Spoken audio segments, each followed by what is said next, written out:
What about the Red Sea crossing? Why don't they find evidence of an entire Egyptian army drowning?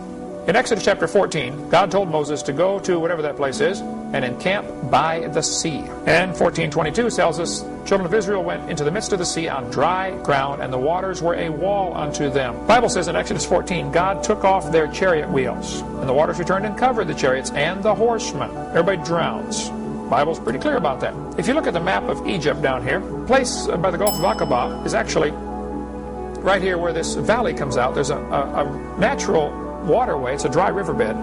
Okay, I'm sure when it pours rain you might get some water in there, but it's dry almost all the time. You can see it kind of winding through the rocks right here. That is called a wadi, W-A-D-I. If you went into that wadi, you would find there are rocks all over the place, but they've all been pushed out of the way to make a path. Somebody pushed all the rocks out of the way to make a path for wagons, apparently. That dry riverbed, the wadi, ends up at that white dot, which you can barely see from this satellite map. This is a strange view. This is kind of looking from the north. That white dot is actually this giant beach. Off to the right, you can see where that wadi comes into it, that dry riverbed. And at the bottom of that beach, way down there, which would be the south end, at the south end, Ron Wyatt found this pillar. It had fallen down, half in the water. He and his sons dragged it out, scrubbed it off. A lot of it was eroded, but part of it was still readable. And it basically said something to the effect of, this pillar was erected by King Solomon to commemorate the crossing of the Red Sea. But they went on the other side of this Gulf of Aqaba, it's about 8 or 9 miles across right there, and found another pillar, just like the one on the other side. So they went and did some research. The National Geophysical Data Center in Boulder, Colorado has a map showing the depth of the water. How deep is the water? Above this red arrow, you can see where it says the Elan Deep, or Elat Deep. It's nearly 5,000 feet deep. The Gulf of Aqaba is. Incredibly deep water. South of there is the Aragonese Deep, which again is nearly 5,000 feet deep. But right where that arrow is, there's a shallow place. It's only 900 feet deep, which is still pretty deep. But 900 foot in 8 or 9 miles is a nice gentle slope down and a nice gentle slope up. Easy for wagons. There's an underwater land bridge right there. He says they walked across on dry ground, 900-foot wall of water on both sides. But Ron and his sons went scuba diving in the Red Sea. He went out to as deep as they could go, 100 feet or whatever, 150 feet with the scuba equipment, and found all along, as far as they could go, chariot wheels with no chariots attached to them, and chariot bodies crumbling badly, poorly conditioned, with no wheels on them. They found horse skeletons and human skeletons crusted over with coral. The chariot wheels, you can see one here in this picture. It's kind of hard to see, but underwater photography has enough problems, It's gold-plated wood, but the wood has rotted out. So when you try to pick it up, it just crumbles. Okay, it's a real thin gold veneer. There's only one Egyptian dynasty that used 4-spoke, 6-spoke, and 8-spoke, all 3 types used in this one dynasty. And all 3 are found down there, or something like that. Okay, he does pretty good research on that.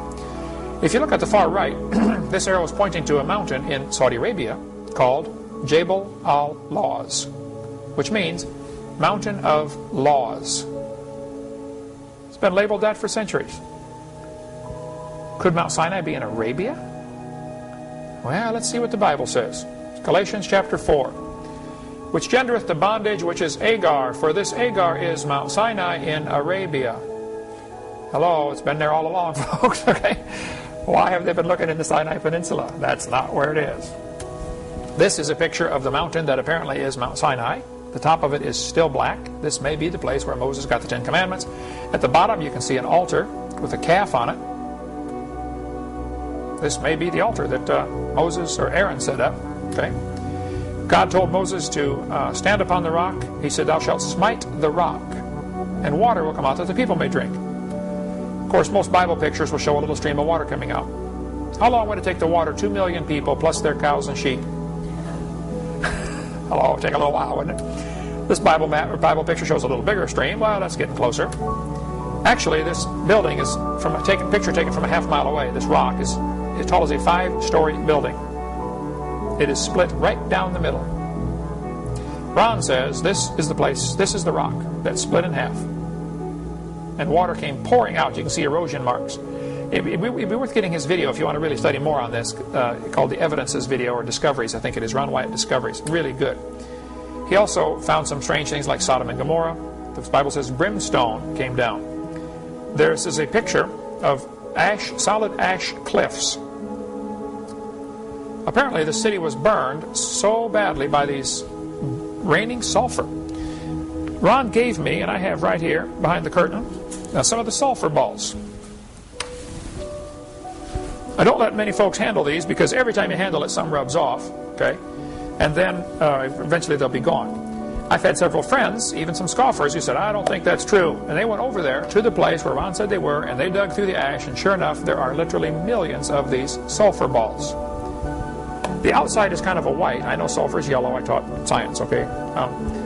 If you scrape off this white coating, it's pure yellow sulfur, 99.6% pure sulfur. You can smell it for sure. Apparently, burning sulfur dripped on that city, or rained on the city. As the sulfur would burn itself out, it would encapsulate itself in its own ash and shut off its oxygen supply. Ends up with a coating around a pure sulfur ball. Found no place in the world except this place over there. There's Richard Reeves, who's a friend of mine, took over for Ron, lives up just south of Nashville.